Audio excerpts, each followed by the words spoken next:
भारत के ऐसे अनोखे कारनामे जिनके बारे में जानकर आप शौक रह जाओगे। आप कहोगे ये भारत देश है मेरा, ऐसा भारत देश है मेरा। चलिए शुरू करते हैं। First of all, actors important than social worker. हमारे देश में क्या है, हमारे देश में सामाजिक कार्यकर्ता जो होते हैं, जो सामाजिक मददगार होते हैं, जो लोगों की मदद करते हैं, उनसे ज्यादा इंपॉर्टेंस दी जाती है किसको?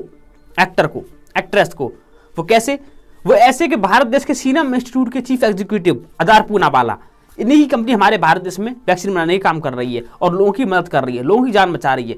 लेकिन अफसोस की बात यह है कि जो बंदा दूसरों की जान बचा रहा है, उनकी खुद की जान के लिए खतरा हो गया। भारत के दिग्गज नेताओं ने, भारत के दिग्गज गुंडों ने उन्हें जान से मारने की धमकी दी, जिसके डर के चलते वो भारत को छोड़कर लंदन चले गए और वहीं रह रहे हैं।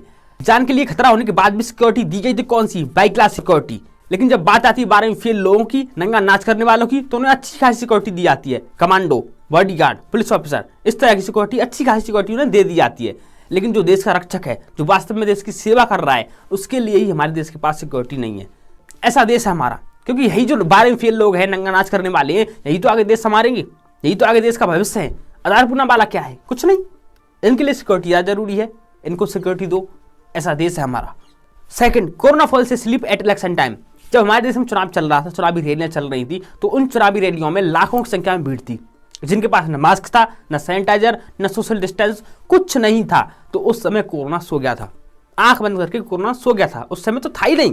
लेकिन जब बात आती है स्टूडेंट के पढ़ने की, कोचिंग की, स्कूल की, एक गरीब की कमाने की, तो कोरोना फिर से जाग जाता है। उस समय कोरोना शुरू हो जाता है। Social distance, sanitiser, hand wash, mask, ये सब फिर से जाग जाते हैं। लेकिन चुनावी रैलियों में नहीं। शर्म आनी चाहिए सरकार को कि मद्रास हाई कोर्ट ने खुद ये कहा था कि कोरोना के बढ़ते हुए केस के पीछे सबसे ज्यादा जिम्मेदार है तो चुनाव आयोग, चुनावी रैलियां। लेकिन इसके बाद भी सरकार ने कोई भी कदम नहीं उठाया।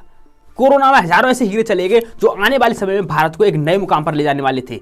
रोहित सरदाना जैसे टैलेंटेड लोग वो चले गए, लेकिन सरकार की आंखें फिर भी नहीं खुली।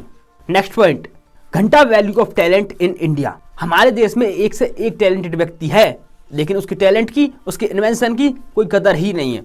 नासा में 36% इंडियन साइंटिस्ट हैं। सुनीता एल विलियम्स, अनीता सेनगुप्ता, मेया मैप्पन और स्वाति मोहन, इन जैसे कई साइंटिस्ट और हैं। लेकिन वही साइंटिस्ट अगर इसरो के लिए काम करते तो इसरो नासा से आगे होता, लेकिन नहीं काम करते। इंडिया में नहीं है वो। क्यों? उनकी टैलेंट की कदर ही नहीं है, उनकी जान के लिए सुरक्षा ही नहीं है, उनके लिए सिक्योरिटी ही नहीं है। भारत देश के साइंटिस्ट यूं ही मार दिए जाते हैं खुलेआम रेल की पटरियों पर, लेकिन किसी को कोई फर्क नहीं पड़ता। जांच ही नहीं होती सही तरह से कि किसने मारा किसने नहीं। ऐसा देश है हमारा। उनके लिए सिक्योरिटी ही नहीं है। सिक्योरिटी है तो किसके लिए? पहले ही बता चुका हूं, नंगा नाच करने वालों के लिए, 12वीं फेल लोगों के लिए। ऐसा देश है हमारा।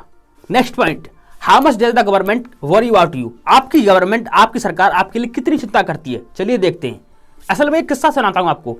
जापान में एक रेलवे स्टेशन था, तो वो उस रेलवे स्टेशन को मॉडिफाई करके रिमोट के द्वारा कंट्रोल करना चाहते थे, जिस वजह से उस रेलवे स्टेशन को, पुराने रेलवे स्टेशन को उनको बंद करना पड़ता और नया स्टेशन बनाना पड़ता। लेकिन वहां की सरकार को जब पता चला कि उस ट्रेन से 10वीं क्लास की एक लड़की है जो पढ़ने जाती है डेली, तो उन्होंने उस ट्रेन को बंद नहीं किया। जी हाँ, जब तक कि उस बच्ची की पढ़ाई कंप्लीट नहीं हो गई। लेकिन वहीं अगर वो ट्रेन इंडिया में होती तो एक बच्ची छोड़ो, 1000 छोड़ो, 10,000 बच्चियां भी होती जो पढ़ रही होती, तो सरकार ने संकोच उस ट्रेन को बंद कर देती। इसमें कोई शक नहीं है, क्योंकि सरकार ने, गवर्नमेंट जो कंपनियां थी वो तो प्राइवेट कर डाली, आधी कंपनियां बेच डाली। दुनिया की जो सरकार होती है वो अपने युवा को मोटिवेट करती हैं कि आप आगे बढ़ो, हम आपके साथ हैं, आप इन्वेंशन करो, आप अपना टैलेंट दिखाओ, हम आपके साथ हैं। लेकिन हमारे देश की सरकार ऐसी है जो अपने युवा से ये कहती है कि पकौड़े बेचो। दुनिया में सबसे ज्यादा युवा केवल भारत में है, और भारत सरकार ही युवा से कहती है कि पकौड़े बेचो, कि पकौड़े बेचो। जो बंदा रात के 12 बजे तक पढ़ रहा है, सुबह 4 बजे से पढ़ना शुरू कर रहा है, जिसके माँ बाप ने उस पर 10-10 लाख रुपए खर्च कर दिए, खेत बेच दिया, अपनी जमीन ज़्यादा बेच दी, अपना खाना पीना कम कर दिया, उसके बाद वो पकौड़े बेचेगा? क्या पकौड़े बेचेगा वो? ऐसी सरकार है हमारी। इतनी चिंता करती है सरकार हमारी कि पकौड़े बेचवाती है हमसे, युवा से पकौड़े बेचवाती है। ऐसी सरकार है हमारी। सरकार को पकौड़े खिलाओ। Next point, do not cut the tree.